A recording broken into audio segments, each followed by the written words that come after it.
Hello, this is Neil Walters of neilsvideos.com, and I know it's been a while. I was actually on a jury for 8 days, and that's 8 days I didn't get real money, like real money from my job. I guess they pay us $40 a day to be on the jury, but that is not near anything like what I normally make. So I had to go downtown. We had a very nice jury. It was basically a truck hit a car. We determined that the truck was not negligent, but we heard all kinds of testimony from doctors who charge like $20,000 a day to appear in court and to give evidence. We had an accident reconstruction guy there that was $25,000. Very expensive court case for both parties, I'm sure. Anyhow, Townstar. This week we are making sushi boats, I guess, right? So I did actually, okay, so last week or 2 weeks ago, my jury ended on Wednesday. And as you know, Townstar always starts the contest on Tuesdays. So I can't remember if I started Tuesday night or if I just waited and started Wednesday. But anyway, I did play last time, but I was like in the five or six hundreds. And the town then is actually very similar to what I have now. The last few times I've been getting a forest with a river on the left side, and I tend to put my industrial complex in the lower right corner like this. And other than that, I kind of always start the same, and then I vary it according to whatever that game has been. And maybe I'll do another video later that'll give more of a tutorial on fishing in general. But let me just kind of maybe give you a rundown. These things here are mixing tents. Over here you have the fishing piers, I think they're called. You need a fisherman to take the bait, which is, excuse me, the bait is called chum. The chum consists of shrimp and seaweed that gets mixed in a mixing tent, and then it has to get stored in a refrigerator, basically, called a seafood warehouse. And I've got this one here, and then I did buy the NFT one this week. So actually, I had three of these that I built, but the trick is if you don't have any of these NFTs, you have to build ice, okay? And that takes forever. It takes like, excuse me, I had a cough last week too. It takes like $3.5 million, I think, or more to build the structure to make the ice in order to build your seafood warehouses. So now that's why I figured it was worth 100 whatever it was, $30 for this seafood warehouse that I could use in the future. And then that hopefully will be the only one I will need. I did do the thing called research, so that's why my characters are running around pretty fast right now. I did the maximum research. I have the corrupt portal here, so when I'm running that, it will exchange basically dollars for points. What they added compared to last or 2 weeks ago is they added these little ponds here, which have fish or roe, ROE, which I think are fish eggs. And these are worm farms, basically worms growing right here. And that's what you need. You need that. And I forget something else to feed the eels. Oh yeah, the roe and the worms feed the eels. And then you need the eels to make eel sushi. And then you also make salmon sushi. And then you throw that together and you make a sushi boat. So a lot of new things. These two buildings are new. I'm not going to open them because, again, I'm on my remote desktop and sometimes it just totally messes up the graphics. So those little buildings build some kind of vinegar, rice vinegar, and you have to have a wasabi farm for that. That's what these two things are. The wasabi needs shade. It actually needs positive. It's the first thing that prefers shade. So in other words, in the past, like peppermint does not object to shade, but this thing actually grows green only if it is in the shade. And it also needs water. So that's why I have that pond there. I needed a lot of Actually, at the beginning of the game, I had not near enough seaweed farmers. And I probably had too many of these agriculturalists. That's too big of a word. Agriculturalist is what handles the shrimp and a lot of the like things like the eels, I think, things like that, mostly water related things. So these are your seed food houses. The gray one is the agriculturalist. This is your sushi restaurant, which is actually what makes the sushi and or the sushi boats. That's the quick rundown. Um, how did I end up the way I did? Well, obviously I needed this row over here for my piers because the fishing goes a lot faster if you have them on a pond, I mean on a river or an ocean. Otherwise, you can build inline fishing, but it's a lot slower. The analogy is like the mines. You have your shallow mines and the mines that only work on mountains. The mines that work on mountains are faster than the shallow mines. Um, I did remove some roads and things. I built the 3 nuclear power plants here because these fishing piers use 4 energy each. So they're not all being covered by the energy. For example, so this nuke puts out 4, 3, 2, 1, but then it comes the other way too. So gives 4, 3, 2, 1. So I'd have to do the math. Like 4, 3, 2, 4, 3, 2. I don't know. One of these may need just one battery carried to it. I actually didn't I didn't figure it out exactly. Um, I try not to get I try not to get too anal about little things like that, but maybe that's why I'm not in the highest places I should be. I did not build a practice town first. Right now, I'm in the lower 200s, and I do seem to be dropping when I'm not running my portal. When I run the corrupted portal, I was like 271. And the dangerous thing about the portal is you can run out of cash. So probably what I'll do is let the game run all night, and then tomorrow morning I'll probably have, who knows, 70 to 120 million, and then I'll run the portal for maybe 4, 6, 8 hours, and then shut it off again. So I'll try to shut the portal off when I get down to say 20 million, because I definitely don't. I did that in one other game. If you get down to like 500,000 and you shut it off, you're kind of out of luck because I'm using $31,000 a minute, as you can see, of the city cash here. So um, let's see. I did build farm tractors, and I only needed 2 loggers. You don't need a lot of wood once your game is done. So here's my woodshed. This is the NFT woodshed. Ooh, it's full. Oh, that's one thing that was happening here. Eee, see, I'm running out of gas. That was happening before. So I actually built a third gas plant here. Now watch this. I made it do. Now see, that's what I'm talking about. My screen goes goofy when I'm on remote desktop. Sorry, it's not their fault. It's my machine. Okay, looks like I forgot to hit record when I came back. What I did is, by the way, I had an extra gasoline plant here, and it was making all petroleum, and now I'm going to switch it over to gas, it will need some energy batteries to be able to do that. But you can see here, I ran out of basically gasoline, and I only had petroleum over here. And this can happen when I'm selling too much stuff. So like I noticed a while ago that my wood was full of 60 wood, and while I was off video, I deleted my trees and my oak trees, which were in these empty green squares. Because overnight, there's really nothing that needs trees. You only need trees when you build something or when you need lumber to build something. And so right now there's no windmills, no mines, nothing that needs trees or lumber.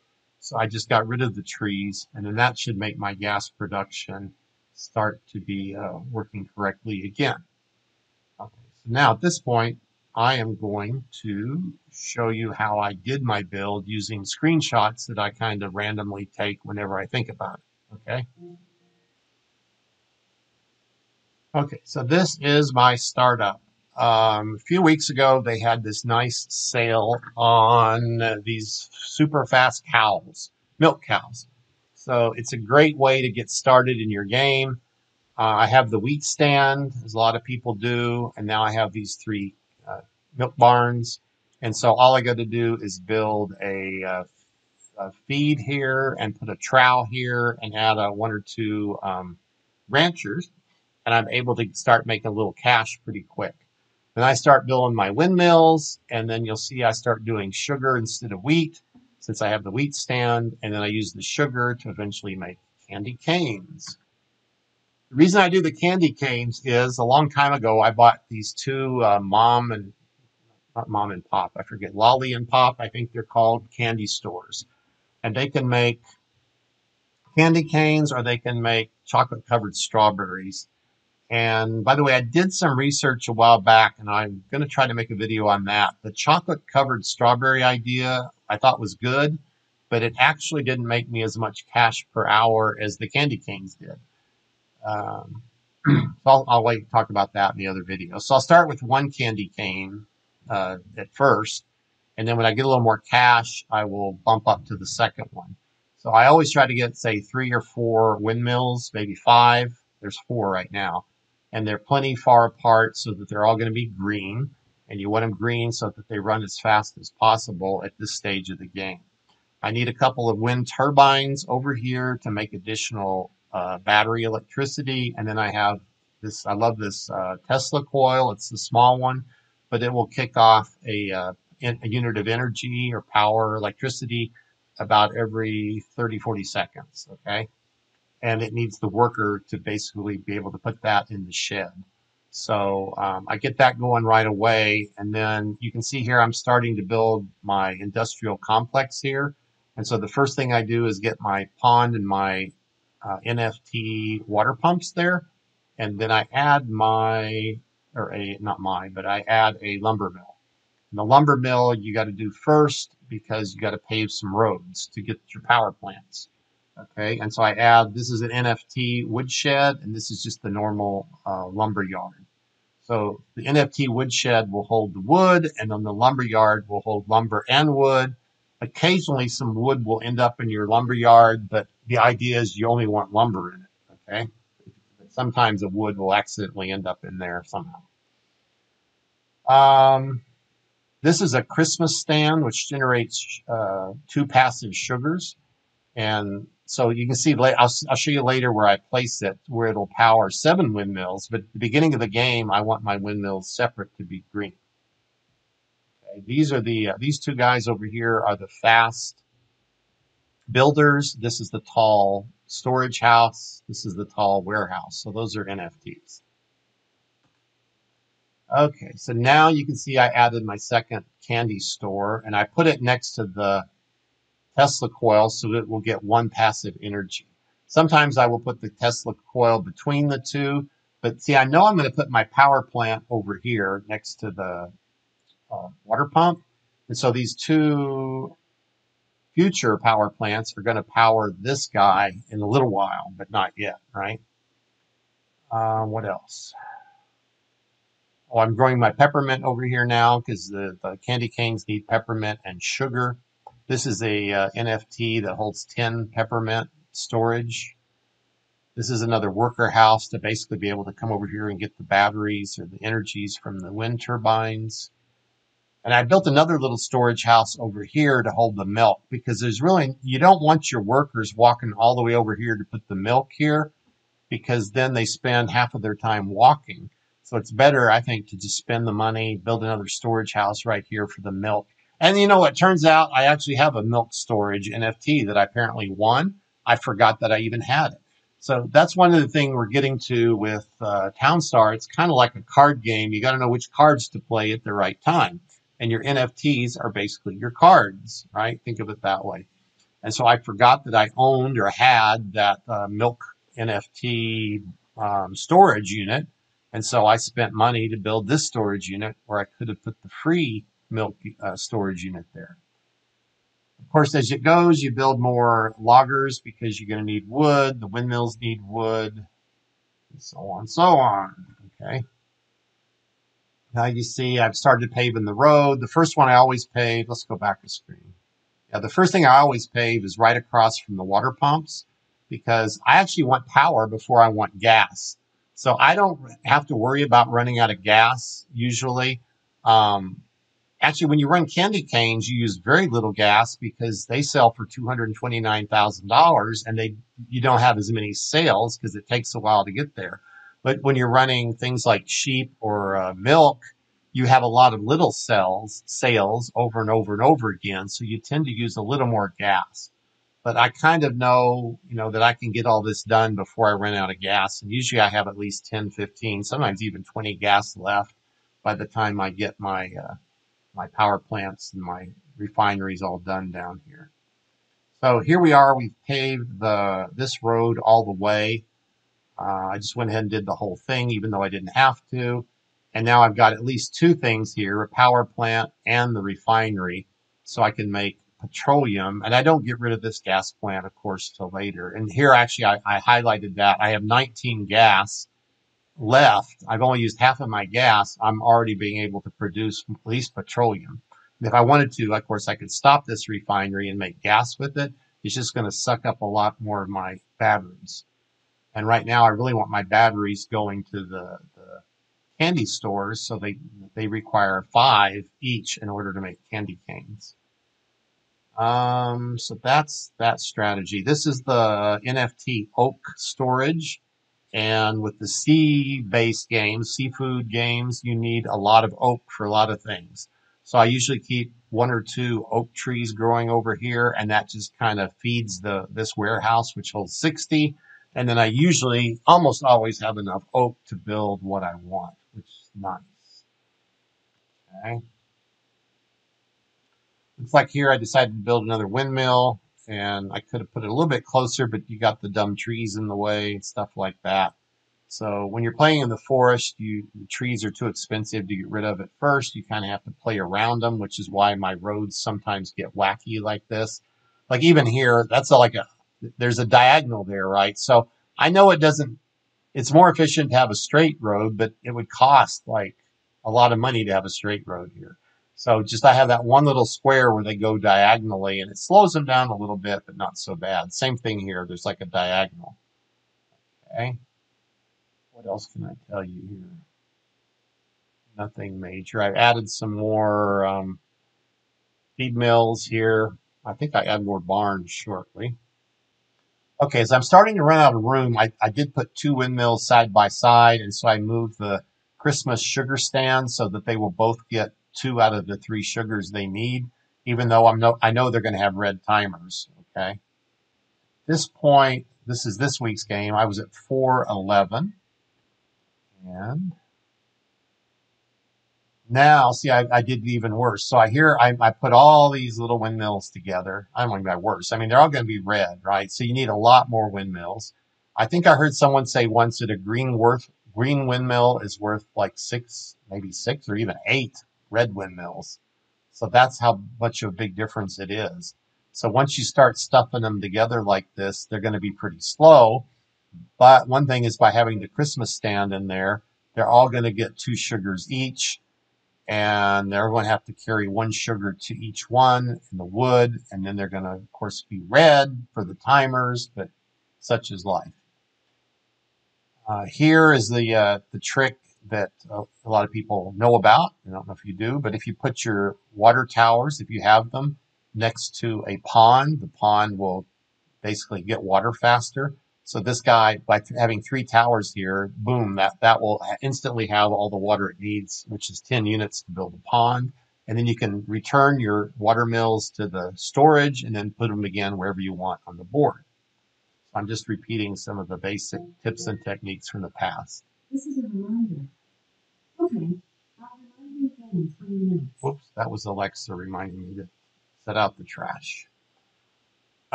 Okay, this was a little bit of a mistake. I decided to build cocoa. I have this chocolate factory, and I thought, well, I've got the NFT, might as well build chocolate bars. And I built some, I might have sold a few, but basically I finally realized it's competing with the sugar that I need for my candy canes. So you really need to do non-competitive things. Like the milk cows are totally non-competitive with the sugar, right? With the candy canes. But the chocolate bars are somewhat competitive with the candy canes because they require the same ingredient, which is sugar, and sugar was the item that I was most short on. Okay, so that was a bad idea. I wouldn't do it again. Anyway, I played with that for a while and nothing. Oh, here I'm just paving more roads. Look like, yeah, from here to here, I just paved some more roads. This is actually a bad thing in the future. Like I end up here with just a little skinny row, which only holds, like 2 or 3 buildings on each. Actually, that only holds 4 buildings. And I ended up getting rid of the road in the middle. And anyway, it's not good to have that many roads around just one set of buildings. So that was not ideal. Okay, now we start adding the fishing stuff. So here I added my shrimp ponds, where they're called shrimp somethings. And I'm starting somewhere probably to grow seaweed, I assume in here. Already forgotten, even though it was just yesterday. Oh, ice. Let's talk about ice. So you see up here in this corner here, I built a pond and 2 water pumps. Actually, I watched Step Rod's video on how to do ice. And so I do own the Epic Wizard, I think, or Master Wizard, but I do not own any of the other wizards, and I do not own the Santa or the North Pole. So I ended up building 3 of the regular wizards, and then no, the Master Wizard is one I own, whatever it's called. And so I built the 3 wizards, and they're a little over, I think, a million or 1.1 million each. So that takes a lot of time and a lot of cash. So this one I built, but I didn't want to start it. It's very hard not to click that once you've done it. But you got to leave it unclicked, or else you're going to start paying more money per minute to have it active when it basically doesn't do anything until I have all three of them active. Okay. So anyway, you'll see that pattern here in a minute. And so this is actually, it's hard to see here because again, I haven't turned them on, but these are the 3 wizards. And so they're all providing cold, the feature of cold, to this little spot right here. And that spot is where I'm going to put my NFT master wizard here in a few minutes. And there we're done. So there's my master wizard. It has like this little extra window balcony in the middle, but it looks very similar to the others. And so now I'm able to make ice. And so I made, I forget, 20, 30, 40 ice, and then I basically going to destroy all those. This is my seafood warehouse. That's the thing that you need ice to be able to build. Okay, so I actually built 3 of those with the ice I had, and then I saved, I think, 10, 15, 20 ice for the future, just in case I needed more of those storehouses, because in my mind, I wasn't sure how many I might need. But I needed to turn these off as soon as possible because they use up a lot of money per minute. Now, I've heard of people doing an ice rush, and I don't know, I didn't do the numbers on it, but it seems like to me the buildings to make the ice basically cost almost as much, or if not more, than the ice you're making. So I'm not sure how that rush works unless they gave you a buff, on the price of ice. But in this game, we did not have that buff. Okay, so at this point, I moved up to 357, so it seems like I was doing pretty good, and I stayed pretty high up this week compared to prior weeks. What do you got going on over here? Oh, now I moved my Tesla coil over here, and here was my theory that and this to me should have worked. I think this is a bug in the game, or it's a way I don't understand how the game works. Down here, I'm going to have my fishing piers, right? So I wanted my fishing piers to have their electricity or their batteries nearby, right? Otherwise, they have to walk all the way across the board to get their energy.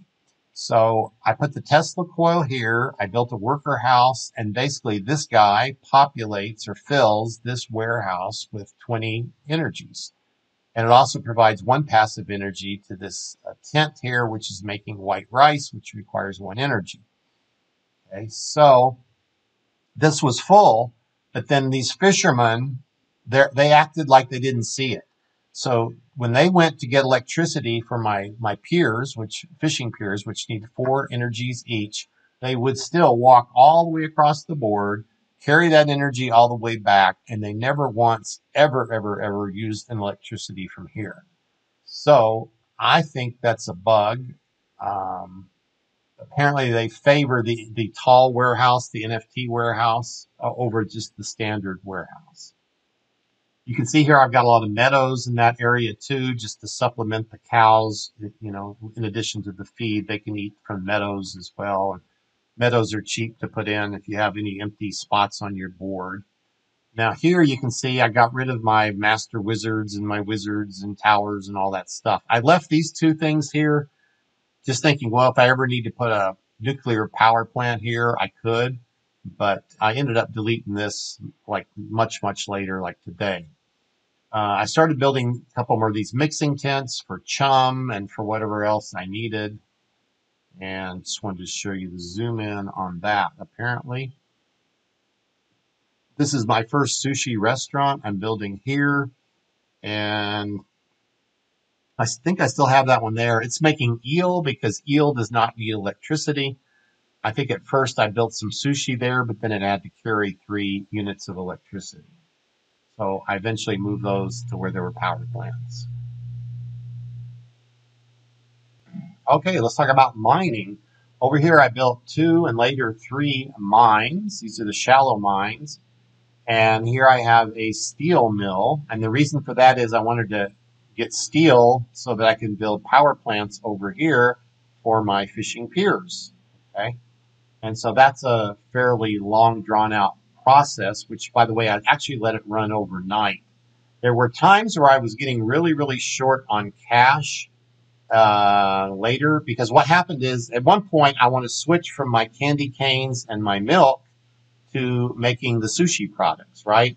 And so when I did that, I did have a little bit of lag of cash, and basically selling my steel really helped me because one batch of steel is $450,000 or $70,000, and so perhaps I should have started making steel as my as kind of part of my rush. Maybe next time I think I would do candy canes and steel earlier on in addition to the milk, because that's a good source of cash.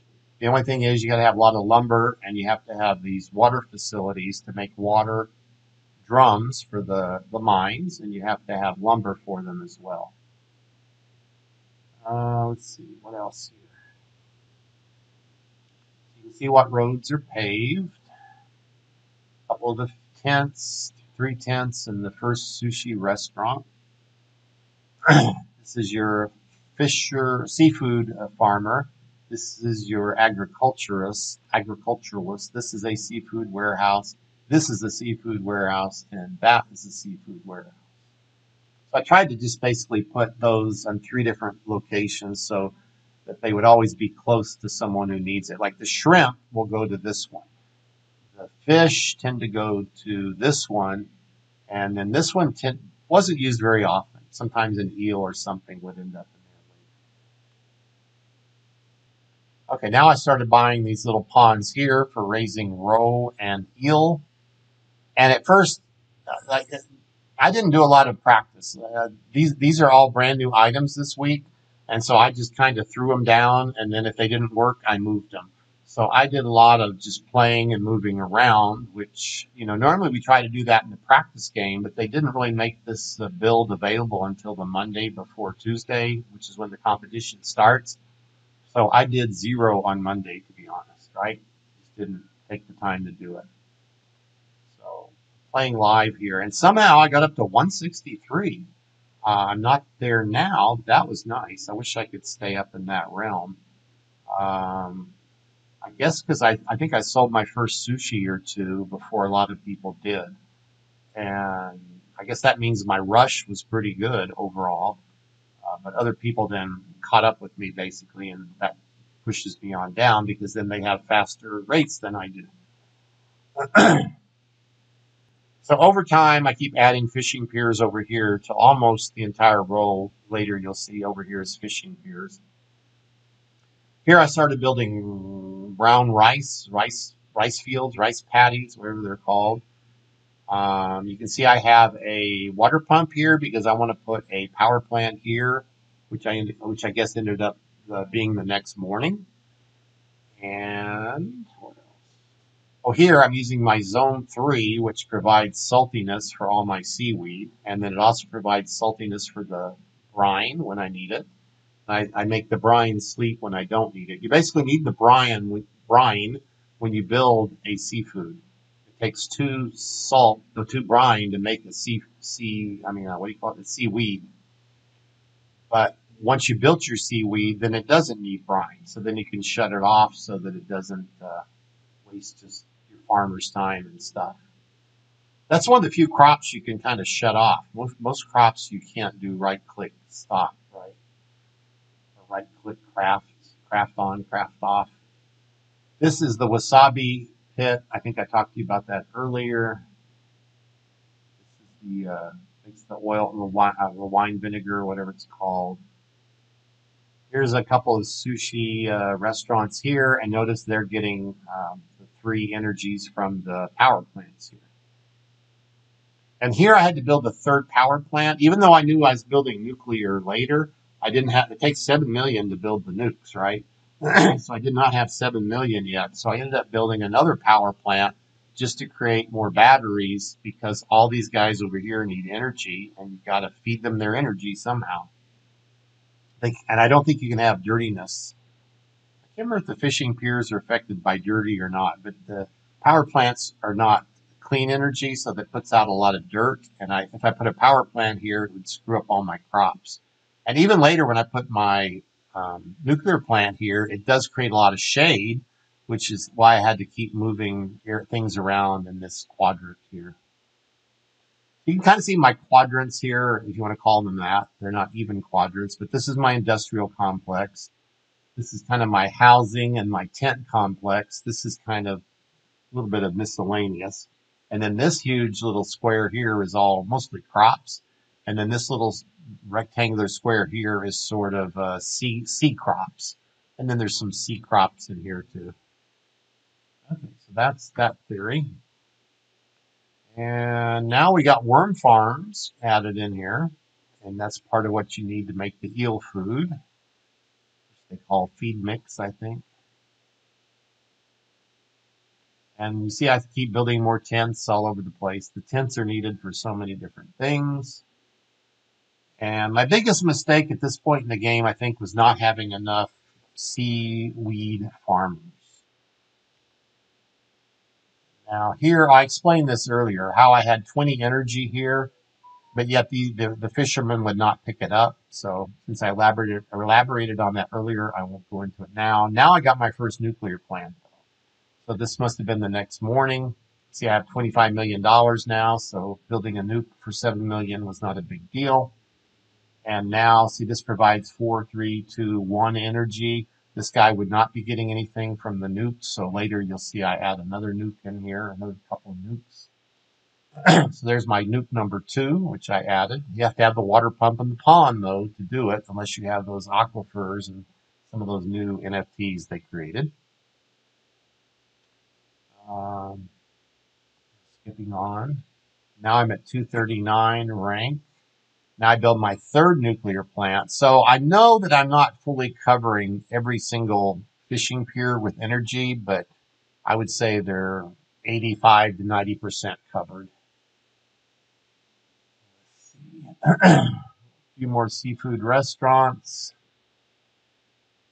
Oh, this is pretty much where I'm at now. Here's the portal. So that's one of the last things I did was the portal here. So I think I went through a lot of changes.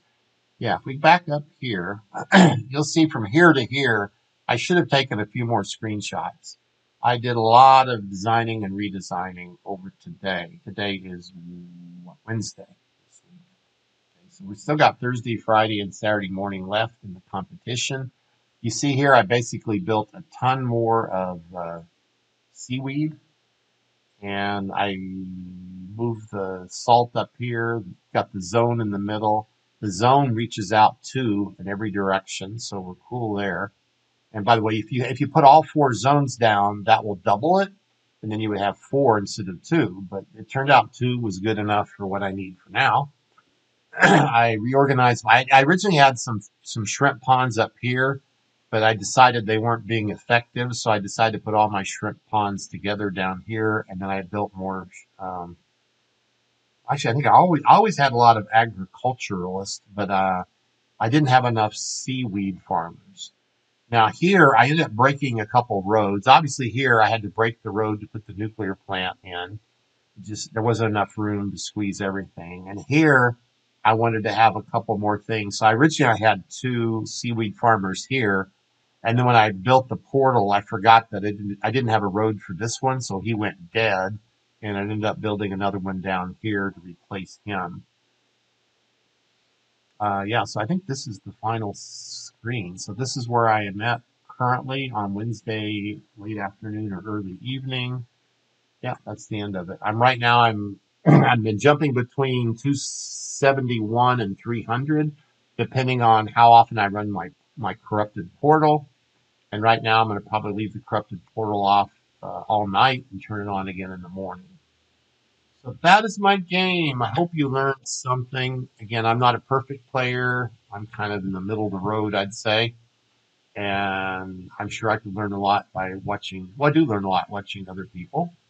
I designed a lot of this without watching other people's videos, but then after I built this, I went and watched some of Dubstep Rod's videos. And I can't remember if there's anybody else I saw.